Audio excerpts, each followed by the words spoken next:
Hi, Dyslexic Genius here. I'm back on the Victor 10 and I'm going to talk about the spring barrel. In the previous video, this shaft that comes out and this hooks into the other spring barrel like that, this had been broken off. And they originally had rivets in here. They had two rivets. They had two rivets and then they had a machine that pressed in and expanded everything. And I didn't want to go into that. So what I did was I cleaned everything up and I centered this and got it back into the spring barrel. And then I mounted it on my milling vise and held everything in place, and I had this vertical.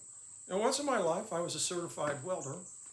So I brazed it up and I tacked it around, and this will last forever.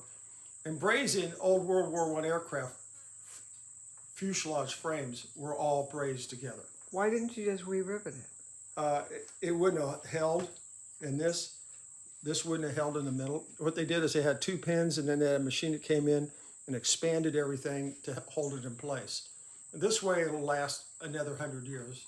What I'm showing you is everything is fixable anywhere in the world you live. Oh, I didn't have to go buy a new spring barrel in this. I just fixed it, and that's how it works out. The other problem with the machine was that they had drilled out this end a little bit and not this end. These holes are 3/8 of an inch. That's the size of the spring barrel shaft. So if you put a phonograph together, the spring barrel shouldn't wiggle like this back and forth, because if it's wiggling, and say the other one's mounted and it's wiggling, when it's unwinding, the barrel is doing this. And you don't want this wobble, so you have to get that wobble out. And how do you do that? How I did that was, after I welded this in and it cooled down, I drilled these out. I drilled the shaft out bigger, made some bronze bushings, and then reamed these at 3/8.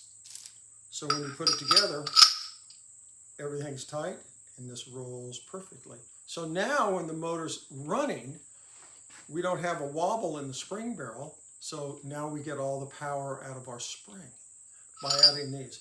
These bushings are also in a Victor VI outside horn machine. If you ever worked on a Victor VI, some Victors had these bronze bearings or oil-like bearings in there for better running, and they did some really nice stuff in the early days, and that's my tip for the day.